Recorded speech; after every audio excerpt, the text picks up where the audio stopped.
स्वागत करता हूं। हम हैं एग्जामपुर कलम से क्रांति। कैसे हैं बालक सभी के सभी? चलो, सबको जय हिंद है, सबको राम राम है, सबको राधे राधे है। फटाफट सभी के सभी बालक जो है इस सत्र के साथ जुड़ जाओ, इस सेशन के साथ जुड़ जाओ। आपको पता है हम डिजीज के विषय में बात कर रहे हुए थे और अपन लोगों की बात चल रही हुई थी कहाँ पर? डिजीज कॉज्ड बाय वायरसेस से अपनी बात चल रही हुई थी। विषाणु जनित रोगों के विषय में हम लोग बात कर रहे थे और इस कड़ी में हम लोग कहाँ पहुंचे हुए थे? इस कड़ी में अपन लोगों की बात चल रही थी हेपेटाइटिस ए के विषय में चल रही थी। ध्यान है? तो कल मैंने आपको हेपेटाइटिस ए के बारे में बताया था कि हेपेटाइटिस जो होता है इसके अंतर्गत 3 बीमारियां हैं, हेपेटाइटिस ए, हेपेटाइटिस बी और हेपेटाइटिस सी। ठीक है, तो हेपेटाइटिस ए के विषय में कल आप लोगों को बता दिया हुआ था। आशा कर रहा हूं कि यहाँ तक की बातें आप सभी लोगों को क्लियर हो गई होगी। ठीक है, चलिए तो फिर आज बात करते हैं किसके विषय में? हेपेटाइटिस बी के विषय में बालक बात करते हैं। चलो फटाफट सारे के सारे आ जाओ और बात करते हैं किसकी? हेपेटाइटिस बी की।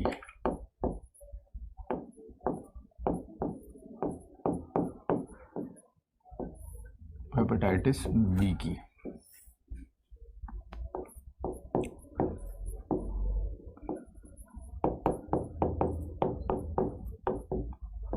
ठीक है, हेपेटाइटिस बी के लिए ध्यान में रखा कीजिए, इसके लिए जो रेस्पॉन्सिबल आपके पास वायरस है, जो विषाणु है,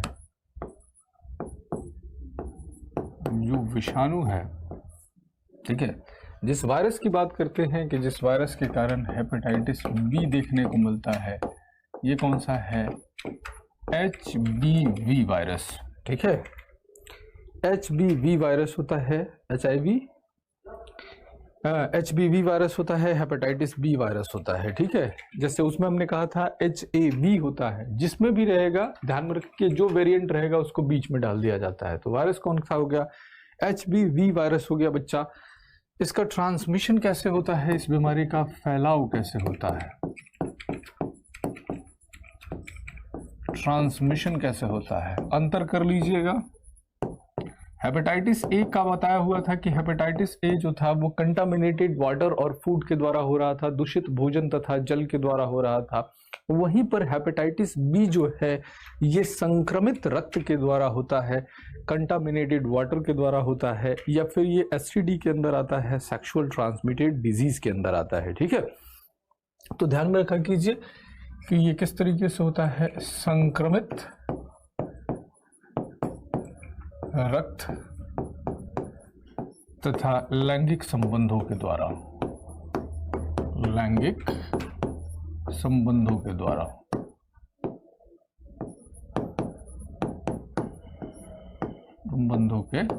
द्वारा होता है। ठीक है, इसको हमने कहा थ्रू इन्फेक्टेड ब्लड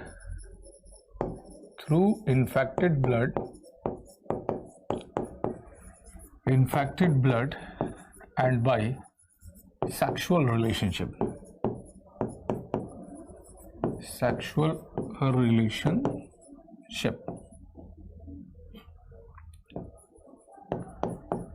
तो दूषित भोजन तथा लैंगिक संबंधों के द्वारा हेपेटाइटिस बी जो होता है यह बीमारी फैलती है। ठीक है, किस तरीके से आपको बताया हुआ था कि एड्स भी जो है ये एक क्या है? एसटीडी है, सेक्सुअली ट्रांसमिटेड डिजीज है। टैटू वगैरह के द्वारा भी क्या हो जाता है? हेपेटाइटिस बी बीमारी जो होती है ये फैलती है। ठीक है, अब बात करें बच्चे कि ये जो बीमारी होती है इस बीमारी से प्रभावित अंग कौन सा होता है? अफेक्टेड ऑर्गन कौन सा होता है? प्रभावित अंग की बात करें, अफेक्टेड ऑर्गन कौन सा है? अफेक्टेड ऑर्गन कौन सा है? तो इसमें भी ऑर्गन कौन सा हो जाता है? लीवर प्रभावित होता है। कौन सा बच्चा? लीवर प्रभावित होता है, यकृत प्रभावित होता है। ठीक है, लीवर जो होता है ये लीवर प्रभावित होता है। अभिषेक स्पैम मत करो मेरे भाई, ठीक है, स्पैम मत करो, फालतू में ब्लॉक कर दिए जाओगे। ठीक है, फालतू में ब्लॉक कर दिए जाओगे, क्या फायदा है? और नहीं तो सीधे लिख दिया करो, इतनी बड़ी बात लिख रहे हो, इससे अच्छा सीधे एक लाइन में लिख दो कि सर मेरे को ब्लॉक करा दो। पढ़ने के मूड में नहीं आए हुए हो तो सेशन छोड़ सकते हो भाई। चलो, तो लिवर जो होता है ये लिवर प्रभावित होता है इससे। ठीक है, अब इसमें क्या देखने को मिलता है? त्वचा और आंखें जो होती है, त्वचा और आंखों में पीलापन देखने को मिलता है। ठीक है, त्वचा तथा आंखों में पीलापन। अगर इसके लक्षण की बात करें, लक्षण में देखिए, त्वचा तथा आंखों में पीलापन,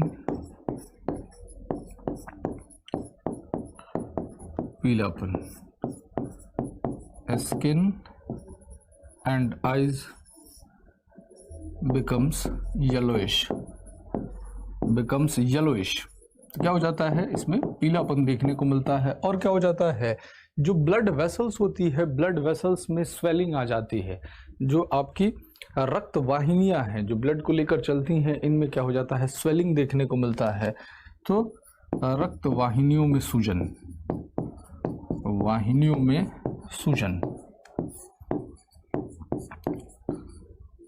ठीक है, स्वेलिंग इन ब्लड वेसल्स। तो रक्त वाहिनियां जो होती है, इनमें सूजन देखने को मिलता है। साथ ही साथ क्या हो जाता है, जो एब्डोमेन होता है, जो पेट होता है, इसमें लिक्विड इकट्ठा होना शुरू हो जाता है। तो फ्लूइड इन एब्डोमेन, पेट में तरल का इकट्ठा होना, फ्लूइड इन एब्डोमेन, पेट में तरल का इकट्ठा होना। तो इस तरह के लक्षण जो होते हैं यह किस में देखने को मिलते हैं, हेपेटाइटिस बी में देखने को मिलते हैं। ठीक है, हेपेटाइटिस बी में इस तरह के लक्षण जो होते हैं बच्चों देखने को मिलते हैं। अब बात करें कि इसका प्रिवेंशन और क्योर क्या है, इसका रोकथाम और इलाज के विषय में अगर हम लोग बात करें, प्रिवेंशन एंड क्योर, रोकथाम तथा इलाज। तो संक्रमित रक्त के प्रति रोकथाम करना है, और इलाज में इसके अंदर वैक्सीन लगाई जाती है। किसकी वैक्सीन लगाई जाती है, इसके अंतर्गत बाई HBV वैक्सीन। ठीक है, बाई HBV वैक्सीन, HBV के टीके के द्वारा। तो ये जो हो जाता है, इस वैक्सीन का क्या किया जाता है, उपयोग किया जाता है। रही बात टेस्ट की, तो HBV एंटीबॉडी टेस्ट होता है इसमें। ठीक है, सब एक ही नाम से चल रहा हुआ है, तो कंफ्यूज होने की जरूरत नहीं है आपको। अगर आपसे टेस्ट की बात किया जाता है कि इसका परीक्षण कैसे किया जाता है, टेस्ट कैसे किया जाता है, परीक्षण के विषय में बात करोगे तो परीक्षण इसका जो होता है, ये क्या हो जाता है, आपको HBV एंटीबॉडी टेस्ट किया जाता है। ठीक है, ब्लड के अंदर HBV एंटीबॉडी टेस्ट किया जाता है, जिसके द्वारा होता है।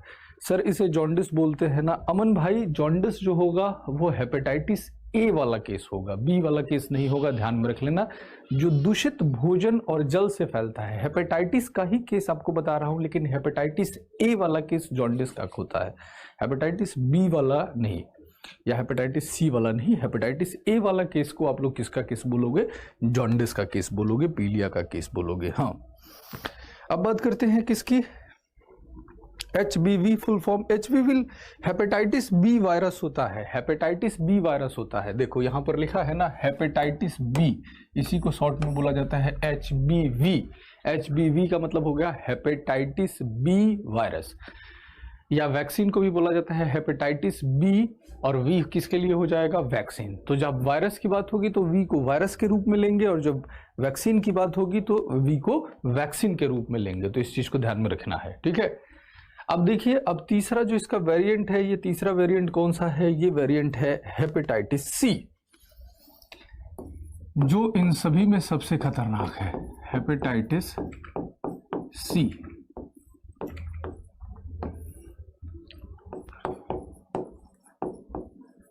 Hepatitis C. अब हेपेटाइटिस सी की बात करते हैं कि ये डिजीज जो है, इस डिजीज के लिए कौन सा वायरस है, कौन सा विषाणु है। तो अब आप लोग रूट वर्ड को समझ गए होंगे। HAV कह रहे थे हेपेटाइटिस ए के लिए, HBV कह रहे थे हेपेटाइटिस बी के लिए, तो इसके अंतर्गत क्या हो जाएगा, HCV हो जाएगा। क्या हो जाएगा, HCV हो जाएगा, hepatitis c virus, HCV virus. ठीक है, HCV वायरस बहुत आसान है, थोड़ा सा आप लोग ध्यान दीजिएगा तो आपके लिए आसान हो जाएगा। अब इसका कैसे होता है, इसका ट्रांसमिशन की बात करें बच्चे कि ये जो रोग है, इस रोग का ट्रांसमिशन कैसे होता है, इसका फैलाव कैसे होता है। ट्रांसमिशन जो होता है, इसका फैलाव जो हो जाता है, ये ब्लड ट्रांसफ्यूजन होता है, by blood transfusion, blood transfusion रक्ताधान द्वारा होता है, रक्ताधान द्वारा, ब्लड ट्रांसफ्यूजन के द्वारा क्या हो जाता है, इस बीमारी का फैलाव होता है। यस, हेपेटाइटिस सी जो होता है, इसका फैलाव आपके पास रक्ताधान के द्वारा होता है। ये भी प्रभावित किसको करता है, इसमें भी प्रभावित अंग की बात करेंगे तो लिवर करता है। तो यहां पर एक चीज कॉमन हो गया कि चाहे हेपेटाइटिस ए का केस हो, चाहे बी का केस हो, चाहे सी का केस हो, प्रभावित अंग कौन सा चल रहा है, लिवर ही चल रहा है। तो ये चीज भी आप लोग ध्यान से रख सकते हैं। अफेक्टेड ऑर्गन जो होता है इसमें भी लीवर हो जाता है। प्रभावित अंग कौन सा है इसमें, यकृत है, लिवर है, लिवर, यकृत। ठीक है, तो प्रभावित अंग इसमें भी कौन सा है, लिवर है। ठीक है, अब बात करते हैं कि इसके अंतर्गत किस तरह के लक्षण हमें देखने को मिलते हैं, किस तरह की हमारे पास सिम्टम्स इस रोग के अंदर मिल जाते हैं। सिम्टम्स की बात करते हैं, लक्षण की बात करते हैं। तो लक्षण देखिए, इसमें जो डाइजेशन होता है, पाचन जो होता है, ये पाचन कैसा हो जाता है, भोजन का पाचन सही ढंग से नहीं होता है तो डाइजेशन प्रक्रिया बिगड़ जाती है, तो पुअर डाइजेशन हो जाता है, पुअर डाइजेशन।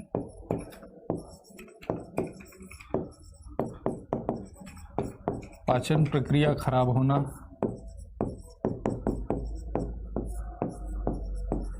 खराब होना। इसमें भी क्या हो जाता है, एब्डोमेन के अंदर फ्लूइड का इकट्ठा होना शुरू हो जाता है। ठीक है, ब्लीडिंग जो होती है वो इजीली ब्लीडिंग होता है, इजीली ब्लीडिंग होता है, आसानी से ब्लड का क्लॉट नहीं बनता है, इजीली ब्लीडिंग बढ़ जाती है। रक्तस्राव का, आसानी से रक्तस्राव, आसानी से रक्तस्राव।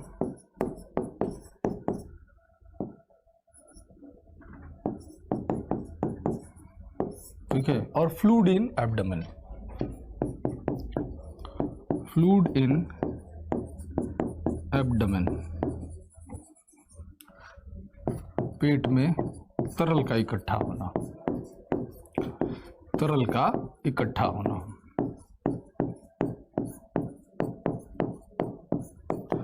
तो जो है ये इसके प्रमुख लक्षण है। अब बात किया जाए इसके प्रिवेंशन एंड क्योर की, तो इसका प्रिवेंशन ही किया जा सकता है, ध्यान में रखा कीजिए।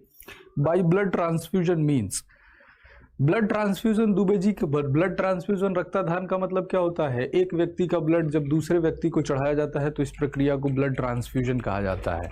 ब्लड ट्रांसफ्यूजन का मतलब होता है जब एक व्यक्ति के ब्लड को दूसरे व्यक्ति में चढ़ाया जाता है। तो संक्रमित रक्त के द्वारा यह फैल रहा हुआ है, तो अगर संक्रमित रक्त से पीड़ित कोई व्यक्ति है, इन्फेक्टेड पर्सन के ब्लड को किसी दूसरे व्यक्ति में चढ़ाया जाएगा तो इसका फैलाव होगा। ठीक है, अब प्रिवेंशन एंड क्योर की अगर बात करें तो ध्यान में रखा कीजिए, इसका कोई इलाज नहीं है, ये एक लाइलाज बीमारी है तो इसकी रोकथाम ही की जा सकती है। प्रिवेंशन एंड क्योर की बात कीजिएगा, कोई क्योर नहीं है इसका, ये भी एड्स के तरह है। ठीक है, तो रोकथाम तथा इलाज, तो रोकथाम ही इसका किया जा सकता है। रोकथाम तथा इलाज के विषय में अगर बात करें तो ब्लड ट्रांसफ्यूजन करते समय उस व्यक्ति का क्या हो जाएगा, HCV टेस्ट निकालना पड़ेगा कि उसका जो ब्लड है वो ब्लड हेपेटाइटिस सी से संक्रमित तो नहीं है, तभी किसी स्वस्थ व्यक्ति में चढ़ाया जाए। तो इसका क्या है, नो क्योर, कोई इलाज नहीं, कोई इलाज नहीं। सबसे खतरनाक है हेपेटाइटिस के अंदर, ये सबसे खतरनाक है बच्चों, सबसे खतरनाक है हेपेटाइटिस के अंदर, इसका जो है कोई इलाज नहीं है। ठीक है, अब बात करें कि टेस्ट क्या हो जाता है, तो इसमें भी क्या हो जाता है, ब्लड के अंदर HCV एंटीबॉडी टेस्ट किया जाता है। अगर टेस्ट की बात करोगे कि सर इसमें कौन सा परीक्षण हमें देखने को मिलेगा,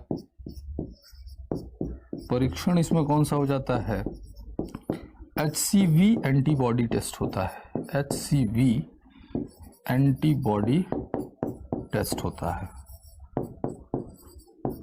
ठीक है, HCV एंटीबॉडी टेस्ट होता है। क्लियर, चलो तो क्लियर, ये बात आपके समझ में आ गई कि ये आपके पास जो हुआ हेपेटाइटिस सी का केस हो गया। ठीक है, हेपेटाइटिस सी का केस आप लोगों के समझ में आ गया हुआ होगा, आशा करता हूँ। ठीक है, फटाफट इसको नोट कर लीजिए, फिर आगे बढ़ते हैं। ठीक है, आगे बढ़ते हैं फटाफट। ये बात आपके समझ में आ गई, आप लोगों के समझ में आ गई।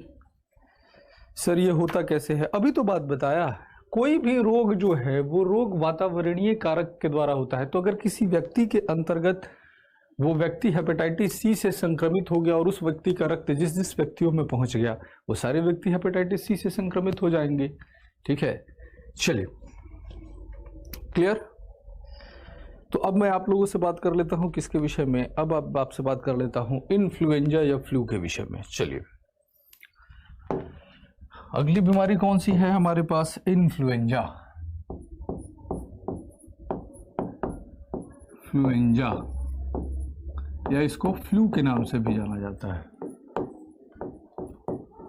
इन्फ्लुएंजा या फिर फ्लू के नाम से जाना जाता है। ठीक है, इन्फ्लुएंजा या फिर फ्लू। क्लियर, चलिए अब बात करते हैं HCV का फुल फॉर्म। अभी तो बताया कृष्ण भाई, अभी तो आप लोगों को बताया, एक ही सवाल को कितनी बार पूछोगे कि HAV होगा तो हेपेटाइटिस A वायरस होगा, HBV होगा तो हेपेटाइटिस B वायरस होगा, HCV होगा तो हेपेटाइटिस C वायरस होगा। जो भी है वो बीच में आना चाहिए, HAV, HBV, HCV, क्योंकि हेपेटाइटिस में 3 है, hepatitis A, hepatitis B, hepatitis C। एक ही क्वेश्चन को आप लोग रिपीट करते रहते हो। ठीक है, एक बार बता दिया कि ये रूट वर्ड है तो उसको समझ लिया करो आप सभी के सभी साथी। चलो इसके अंदर बात करते हैं कि इसके अंदर वायरस कौन सा है बेटा, इसके अंदर विषाणु की बात करते हैं, वायरस की बात करते हैं कि इसके अंदर साथी कौन सा वायरस इन्फ्लुएंजा के लिए होता है। तो ये हो जाता है ऑर्थोमिक्स वायरस। कौन सा हो जाता है बच्चों, ऑर्थोमिक्स, ऑर्थोमिक्स विषाणु होता है, ऑर्थोमिक्स वायरस, ऑर्थोमिक्स वायरस होता है इसके लिए, इन्फ्लुएंजा के लिए। ठीक है, रक्तस्राव का मतलब क्या हो जाता है, अरे भैया ब्लीडिंग का मतलब क्या हो जाता है, आपके शरीर में से कोई चोट लग जाएगी तो चोट लग जाने के बाद क्या हो जाएगा, रक्त का बहना। स्त्रावन का मतलब क्या होता है, बहना, रक्त के बहने को रक्तस्राव कहा जाता है। तो ब्लड का तेजी से क्लॉट नहीं बनेगा। आप क्या देखते हो, शरीर के किसी भाग में चोट लग जाती है तो ब्लीडिंग होनी शुरू हो जाती है, ब्लीडिंग कुछ देर में रुक जाती है, क्यों, क्योंकि ब्लड का क्लॉट बनता है। और इस बीमारी के अंदर क्या होगा, ब्लड का क्लॉट नहीं बनेगा तो रक्तस्राव क्या हो जाएगा, तेजी से होगा, आसानी से होगा। रक्त का बहना, चोट लग जाने के बाद रक्त के बहने की प्रक्रिया को रक्तस्राव कहा जाता है। अंग्रेजी में भी तो देख लो, ब्लीडिंग लिखा हुआ है। ठीक है, अगर हिंदी में नहीं समझ में आता है तो अंग्रेजी में देखो, तो ब्लीडिंग का मतलब आप लोगों के समझ में नहीं आता है। ठीक है, अब बात करें कि ऑर्थोमिक्स वायरस हो गया ये इन्फ्लुएंजा के अंदर। अब बात करते हैं कि ये जो बीमारी है, इस बीमारी का फैलाव कैसे होता है इन्फ्लुएंजा का, तो बाई एयर चलता है ये। ठीक है, ट्रांसमिशन की बात करें इसका,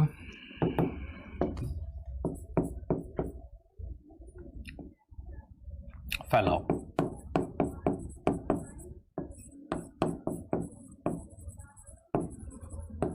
ट्रांसमिशन जो हो गया यह किसके थ्रू हो गया, बाई एयर हो गया,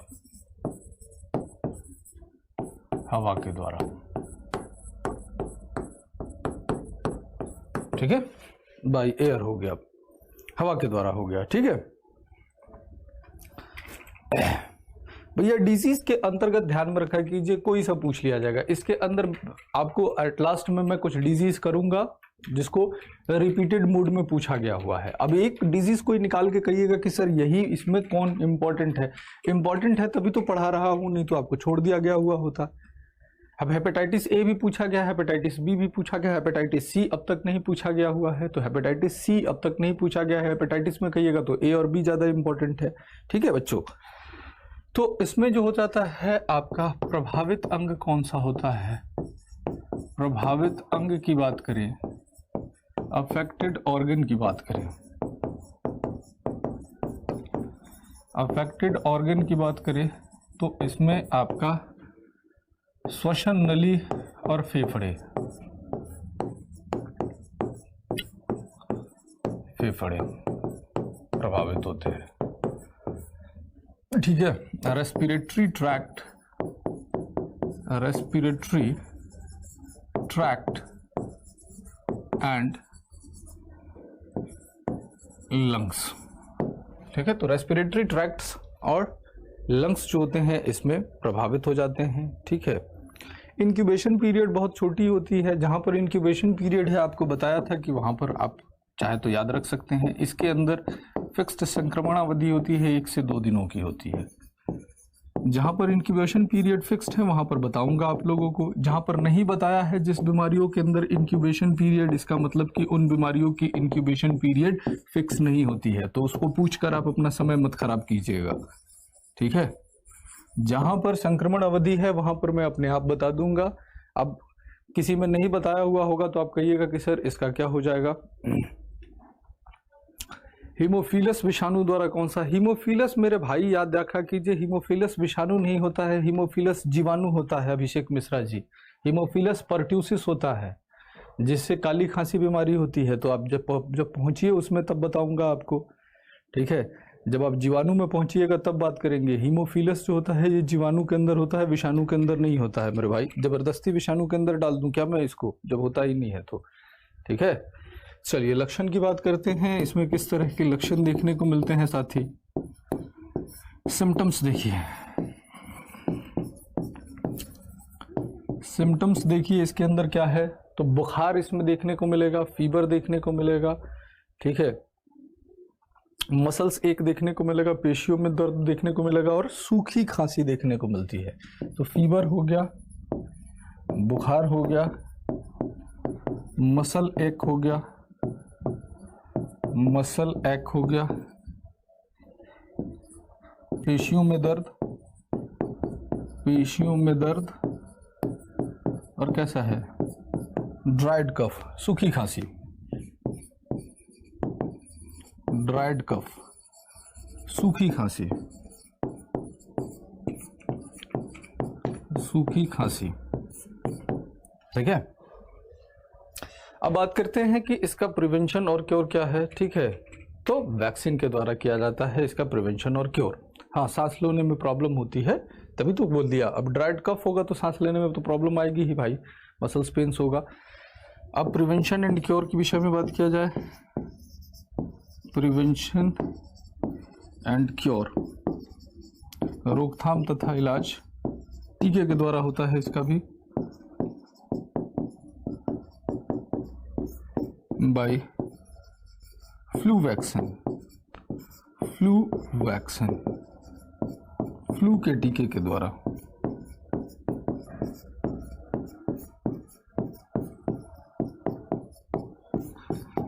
फ्लू के टीके के द्वारा। ठीक है, चलिए अब बात करते हैं किसके विषय में। अब बात करते हैं मप्स के विषय में, कनपेड़ के विषय में। ठीक है, कनपेड़।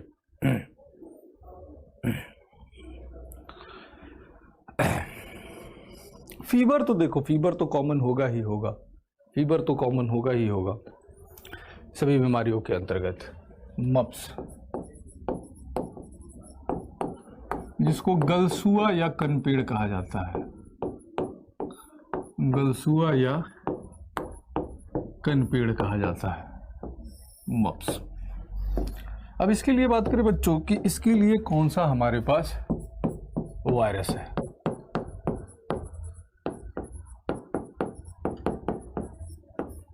कौन सा विषाणु है इसके अंतर्गत?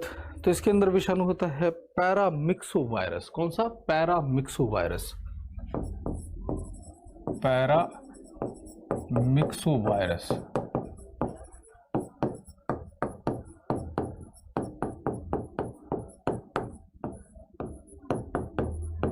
पैरामिक्सो विषाणु हो जाता है, ठीक है, पैरामिक्सोवायरस हो जाता है, ठीक है। अब बात करते हैं कि ये किस तरीके से इसका ट्रांसमिशन होता है, इसका फैलाव किस तरीके से होता है। ट्रांसमिशन की बात करें, ट्रांसमिशन की बात करें, फैलाव के विषय में बात करें, तो ये प्रत्यक्ष संपर्क के द्वारा होता है। कम्युनिकेबल डिजीज है by direct contact, direct contact, प्रत्यक्ष संपर्क के द्वारा, प्रत्यक्ष संपर्क के द्वारा, ठीक है। तो डायरेक्ट कांटेक्ट के द्वारा इसका ट्रांसमिशन होता है। अब बात किया जाए कि इसमें प्रभावित कौन सी होती है, तो जो लार ग्रंथियां होती है, ये जो होता है ग्लैंड्स, इसमें सूजन आ जाती है। देखते हो पट्टी इसमें चिपकाई जाती है स्पेशली इस बीमारी के अंतर्गत। तो ये जो ग्लैंड होती है, लार ग्रंथियां होती है, ये प्रभावित होती है। तो अगर अफेक्टेड ऑर्गन की बात करोगे,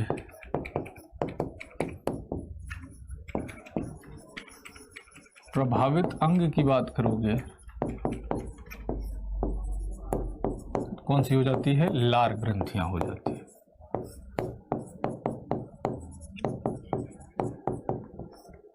सैलिवरी ग्लैंड्स।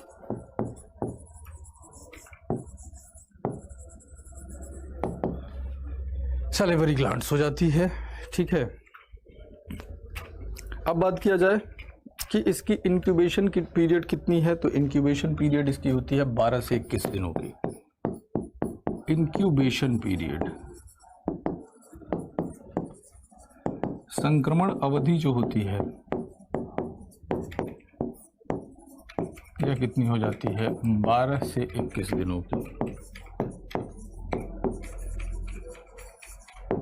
12 से 21 दिनों की इसकी संक्रमण अवधि हो जाती है। अब इसके विषय में बात करें कि इसके अंदर सिम्टम्स क्या है, लक्षण क्या है, सिम्टम्स क्या है इस बीमारी के। तो फीवर तो कॉमन रहेगा ही, बुखार रहेगा, और इन ग्रंथियों में क्या हो जाता है? सूजन हो जाता है, swelling in glands, swelling in glands, ग्रंथियों में सूजन, ग्रंथियों में सूजन, ठीक है। तो ये जो होता है आपको देखने को मिलता है। हेडिंग क्या है ऊपर? अच्छा, हेडिंग ही नहीं दिखाई दे रहा है, मप्स है, MUMPS, मप्स मतलब गलसुआ या कनपेड़, ये हेडिंग है गुड़िया कुमारी जी। इसमें क्या है? मप्स है, MUMPS, MUMPS, मप्स, जिसको कनपेड़ या गलसुआ कहा जाता है, ये है हेडिंग, ठीक है भैया। अब बात करते हैं कि इसका प्रिवेंशन और क्योर क्या है, ठीक है। प्रिवेंशन और क्योर क्या है, तो टीके के द्वारा किया जाता है इसको भी। तो इसको क्या हो गया आपके पास प्रिवेंशन एंड क्योर में? संक्रामक रोग है तो भैया क्या करना है? संक्रमित व्यक्ति से बच के रहना है, ये रोकथाम हो जाएगा इलाज टीके के द्वारा।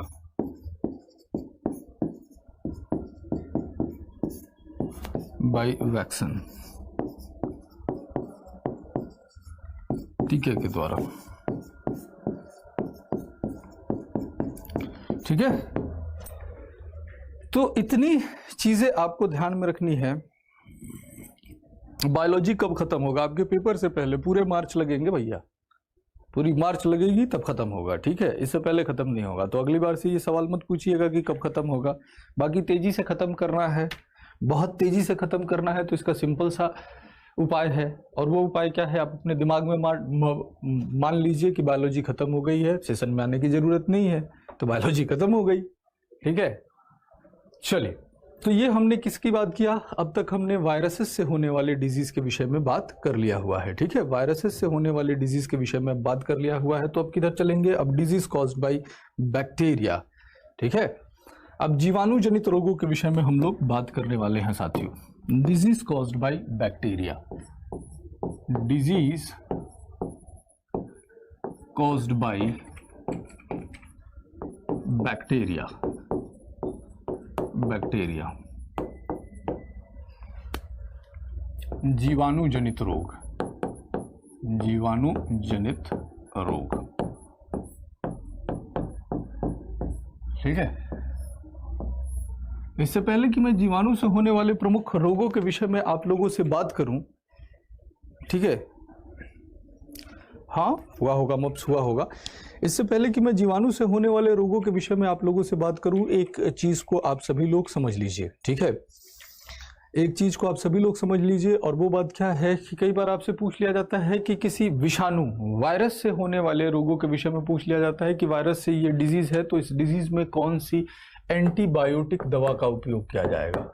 एंटीबायोटिक, प्रतिजैविक दवा का उपयोग कौन सा किया जाएगा। याद रखिएगा, एंटीबायोटिक मेडिसिन का उपयोग किसमें किया जाता है, बैक्टीरिया में किया जाता है। वायरस से होने वाली बीमारी में एंटीबायोटिक दवा का उपयोग नहीं किया जाता है। ये बात अपने दिमाग में पहले से ही डाल लीजिए। तो कई बार पेपर में आपसे बात क्या कर लेता है कि ये कोई वायरस से होने वाली बीमारी है, तो इसमें किस एंटीबायोटिक मेडिसिन का उपयोग किया जाएगा।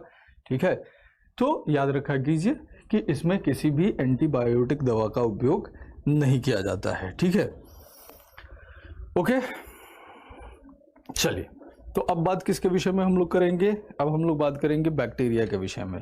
बताओ भैया, कोरोना के विषय में क्या बताऊं। कोरोना के विषय में तो आप लोग सारे के सारे लोग परिचित ही हो। क्या बताऊं कोरोना के विषय में, कोरोना के विषय में अगर जानना चाहते हो तो कोरोना वायरस नाम आपको पता ही है। कोविड-19 इसलिए दिया गया है कि 2019 दिसंबर में चीन के वुहान शहर से ये शुरू हुआ था।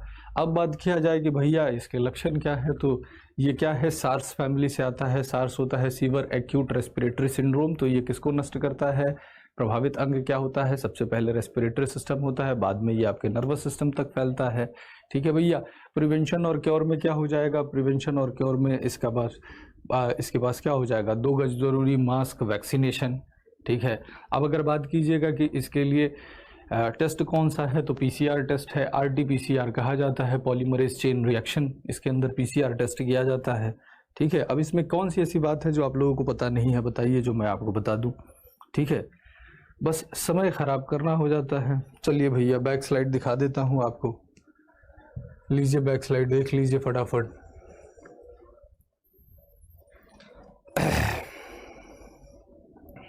ठीक है, चलिए, तो फिर आगे बढ़ते हैं और बात करते हैं किसके विषय, जीवाणु के विषय में बात करते हैं। तो जीवाणु के अंदर सबसे पहले जिस डिजीज के विषय में हम लोग कवर अप करने वाले हैं, ये कौन सा है हमारे पास, ये है तपेदिक अथवा क्षय रोग। तपेदिक अथवा क्षय रोग, क्षय रोग जिसको कि अंग्रेजी में कहते हैं ट्यूबरकुलोसिस। ट्यूबरकुलोसिस, यहां पर एक चीज आपके लिए आसान होने वाली है, और वो आसान चीज क्या होने वाली है कि वायरस में बीमारी का नाम अलग था। ठीक है, वायरस में बीमारी का नाम अलग था, वायरस का नाम अलग था, लेकिन ध्यान में रखा कीजिए बैक्टीरिया के अंदर जो बीमारियां होती है उनका जो नाम दिया गया हुआ है वो नाम बैक्टीरिया के नाम पे ही दिया गया हुआ है। तो ये चीज आपके लिए थोड़ी सी आसान होने वाली है। जैसे आप देखिए कि ट्यूबरकुलोसिस रोग है, तपेदिक या क्षय रोग है, इसके लिए जो बैक्टीरिया है बच्चों, इसके लिए जो जीवाणु है, बैक्टीरिया है, जो जीवाणु है, इस जीवाणु का नाम है माइकोबैक्टीरियम, बैक्टीरियम ट्यूबरकुलोसिस। ट्यूबरकुलोसिस, तो माइकोबैक्टीरियम ट्यूबरकुलोसिस है। इसी आधार पर इस बीमारी का नाम क्या हो गया, ट्यूबरकुलोसिस, या जिसको टीबी आप लोग कहते हैं। ठीक है, तो माइकोबैक्टीरियम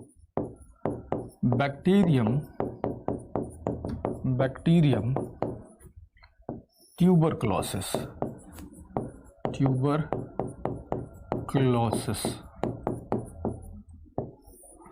माइकोबैक्टीरियम ट्यूबरकुलोसिस जीवाणु का नाम है, जिस जीवाणु के कारण यह रोग हो जाता है। ठीक है भैया।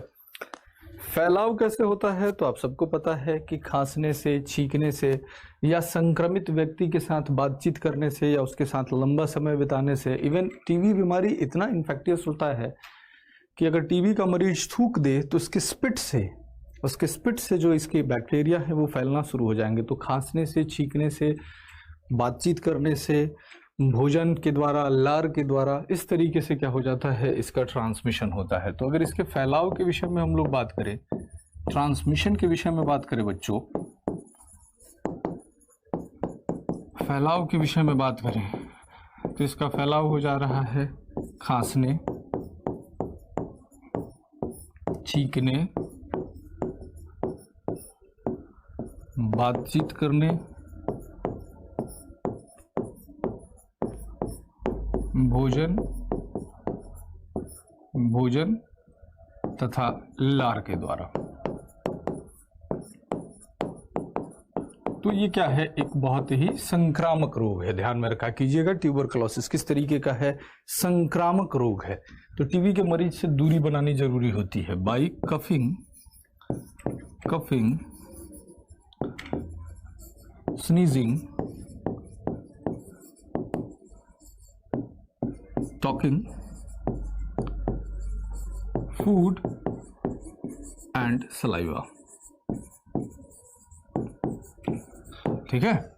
तो इसके द्वारा क्या हो जाता है, इस बीमारी का फैलाव हो जाता है। ठीक है।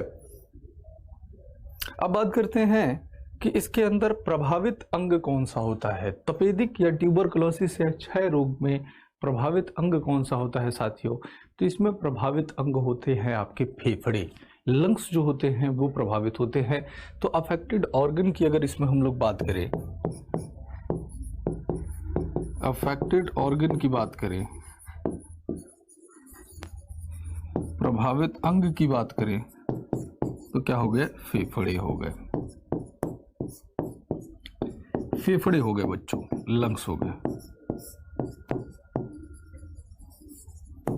फेफड़े जो होते हैं इस बीमारी से पीड़ित होते हैं। ठीक है। अच्छा मेरे भाई, तुमको सबसे ज्यादा कोरोना ही लग रहा हुआ है, कोरोना भी नोट करा दूंगा, टेंशन मत लो। इतनी सारी बातें कह दी उसके बावजूद भी, चलो कोई बात नहीं है, कोरोना तुम्हें मैं नोट करवा देता हूँ। सब तो कोरोना के विषय में बता ही दिया, आप सब लोग करंट में है तो उससे आप सभी लोगों को सभी लक्षणों के विषय में पता ही है। एनीवे चलो बता दूंगा भाई, नोट कर दूंगा। अब तुम चाहते हो कि बोर्ड पे लिख ही दूं तो लिख देता हूं भाई मेरे, पहले इसको कंप्लीट करते हैं। ठीक है। अब सिम्टम्स देखते हैं, इसमें लक्षण किस तरह के होते हैं, सिम्टम्स देखते हैं, लक्षण किस तरह के होते हैं। ठीक है भैया। तो इसमें ध्यान में रखा कीजिए कि टीबी के मरीज को जनरली क्या हो जाता है, रात में बुखार देखने को मिलता है। दिन के समय में नहीं होता है, शाम से बुखार आना शुरू हो जाएगा।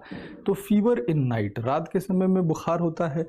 टीबी के मरीज को क्या हो जाता है, अत्यधिक खांसी होती है, आप जानते हैं। और कई बार व्यक्ति खांसता है तो खांसने के साथ उसमें ब्लीडिंग होनी शुरू हो जाती है। तो खांसने में, खांसी के साथ क्या हो जाता है, रक्त का आना होता है, छाती में दर्द देखने को मिलता है, और धीरे धीरे व्यक्ति के शरीर के भार में कमी आनी शुरू हो जाती है। तो ये सारे इसके लक्षण हैं। तो रात में बुखार हो गया, रात में बुखार, fever in night, fever in night, खांसी, कफिंग,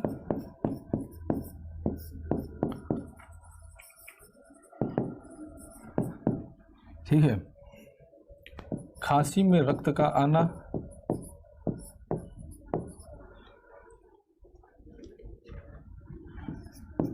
रक्त का आना,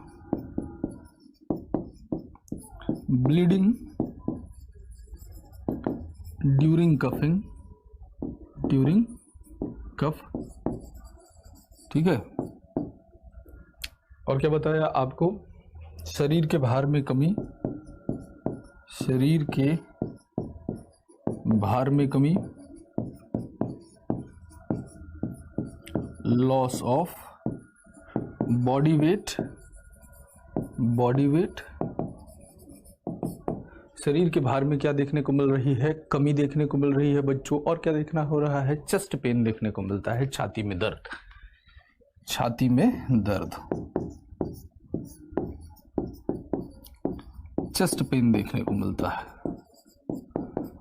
तो ये जो है सारे प्रमुख आपको किसके लक्षण हैं? ट्यूबरकुलोसिस के लक्षण हैं। ठीक है, ट्यूबरकुलोसिस के ये सारे लक्षण हैं। ठीक है,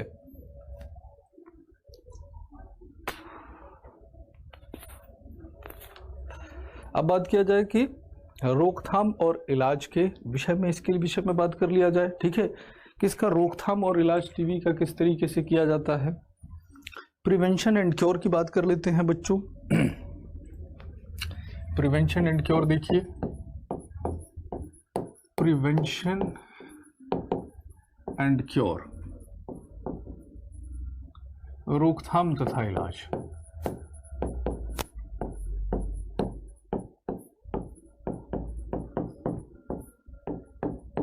तो इसमें क्या हो जाता है? बीसीजी का टीका लगाया जाता है भैया। बीसीजी के टीके के द्वारा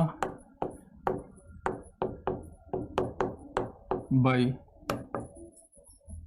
BCG vaccine,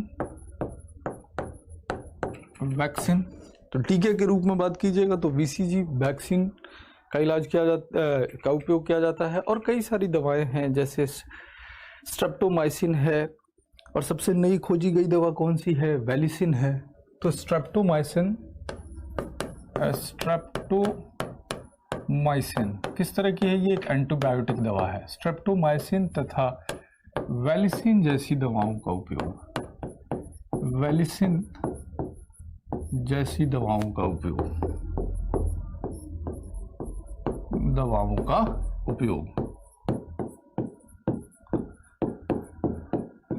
use of medicine like streptomycin and valicin, use of medicine like streptomycin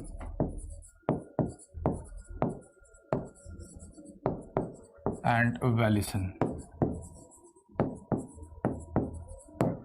तो स्ट्रेप्टोमाइसिन और वैलिसिन जैसी दवाओं का उपयोग किया जाता है। ठीक है, असंचरणीय रोग, क्योंकि कैंसर के मरीज से भैया मेरे भाई नॉन कम्युनिकेबल नहीं होगा। कैंसर के मरीज से हाथ मिलाने से, या कैंसर के मरीज के साथ भोजन करने से, या कैंसर के मरीज के साथ खांसने से कैंसर थोड़े फैलता है। कैंसर क्या हो जाता है? अनकंट्रोल्ड सेल डिवीजन हो जाता है। तो सेल डिवीजन कहाँ हो जाता है? शरीर के बाहर थोड़े होता है, सेल डिवीजन शरीर के अंदर हो जाता है। तो नॉन कम्युनिकेबल डिजीज के अंदर आ जाता है। ठीक है, क्लियर। अब टीबी के लिए टेस्ट की बात किया जाए कि टीबी के लिए परीक्षण क्या है, कौन सा टेस्ट किया जाता है। इसका टेस्ट जो है, टेस्ट परीक्षण कौन सा किया जाता है टीबी के बीमारी का पता लगाने के लिए। ठीक है, तो मोंटू परीक्षण किया जाता है।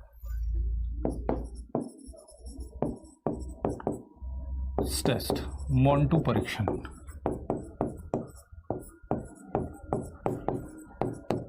ठीक है। मॉन्टैक्स लिखा जाता है, मोनोटैक्स लिखा जाता हुआ है अंग्रेजी में, लेकिन मोंटू इसको पढ़ा जाता है। तो मोंटू परीक्षण किया जाता है टीबी के टेस्ट के लिए। ठीक है, क्लियर। हाँ जी, बिल्कुल बिल्कुल बिल्कुल सिंह शिवानी जी,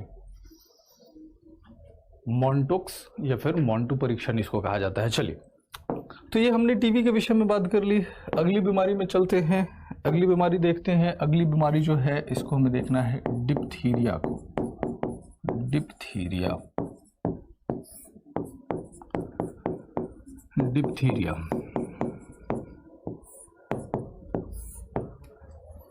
अब ये जो डिप्थीरिया बीमारी है इसके लिए कौन सा बैक्टीरिया है? बैक्टीरिया की बात करें कि कौन सा जीवाणु है डिप्थीरिया बीमारी के लिए। ठीक है, कौन सा जीवाणु है डिप्थीरिया के लिए? तो ये हो जाता है कॉर्नीबैक्टीरियम डिप्थीरी। मैंने आपको पहले भी कहा हुआ है कि जो जीवाणु वाले रोग हैं, इन रोगों का नाम इनके बैक्टीरिया के ऊपर दिया गया हुआ है। तो इसके लिए कौन सा है बच्चों? कॉर्नीबैक्टीरियम डिप्थीरी है। कॉर्नीबैक्टीरियम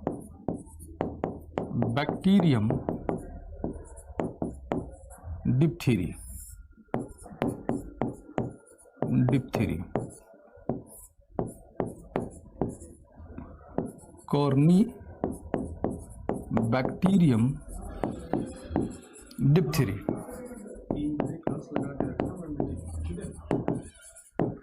कॉर्नी बैक्टीरियम डिप्थीरी जो होता है इसके द्वारा हो जाता है। बीसीजी का फुल फॉर्म पूछ रहे हो, कोई बात नहीं है भैया, लिख देता हूँ बीसीजी का फुल फॉर्म। और बताओ, और कोई सेवा बताओ, और कोई सेवा बताओ मेरे भाई, ठीक है।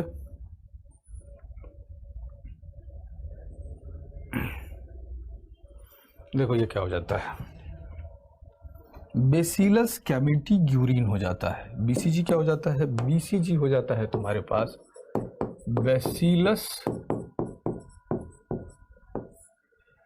ठीक है, बेसिलस हो जाता है। B4 क्या हो गया, B4 बेसिलस हो गया, ठीक है।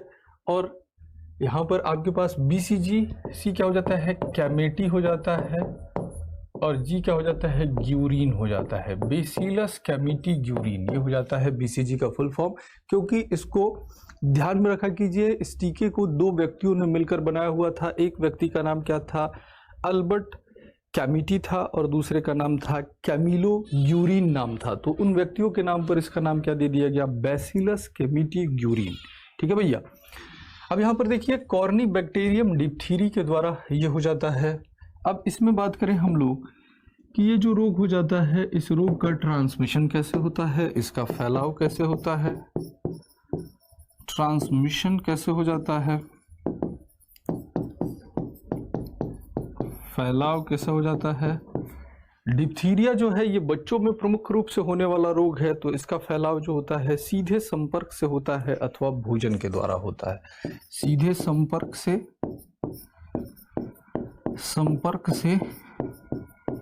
अथवा भोजन के द्वारा।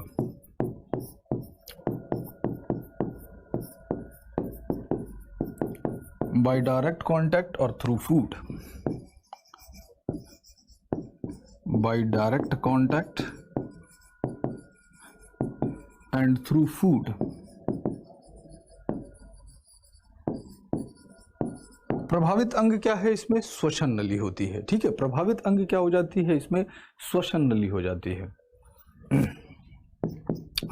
प्रभावित अंग इसमें बात करें, अफेक्टेड ऑर्गन जो है, अफेक्टेड ऑर्गन जो है, प्रभावित अंग जो होता है इसमें श्वसन नली हो जाती है बच्चों। रेस्पिरेटरी ट्रैक्ट, श्वसन नली हो जाती है, रेस्पिरेटरी ट्रैक्ट, श्वसन नली। प्रभावित अंग कौन सा हो गया, श्वसन नली हो गई, रेस्पिरेटरी ट्रैक्ट हो गया, ठीक है। अरे लिख तो दिया यार, कितनी बार पूछोगे, ध्यान नहीं देते हो, लिख तो दिया। बीसीजी का फुल फॉर्म लिखा नहीं, बेसिलस कैमिटी ग्यूरिन, ध्यान दो यहां पर। अब देखो यहां पर अफेक्टेड ऑर्गन हमारे पास क्या हो गया, रेस्पिरेटरी ट्रैक्ट हो गया। अब बात करें कि ये जो रोग है, इस रोग के अंदर लक्षण क्या क्या है, फटाफट इसको कर लेते हैं, समय समाप्त होने वाला है। तो अफेक्टेड ऑर्गन, इसमें मैंने आपको बता दिया रेस्पिरेटरी ट्रैक्ट। सिम्टम्स की बात करता हूं, सिम्टम्स की बात करता हूं, लक्षण क्या है। तो गले में परेशानी, बच्चों के अंदर होने वाला रोग है ये, तो जनरली क्या देखने को मिलता है, गले में परेशानी देखने को मिलती है, बुखार होता है, उल्टी होता है, सांस लेने में परेशानी होती है। तो गले में परेशानी, बुखार, उल्टी तथा सांस लेने में परेशानी, सांस लेने में परेशानी, लेने में परेशानी, ठीक है। Difficulty in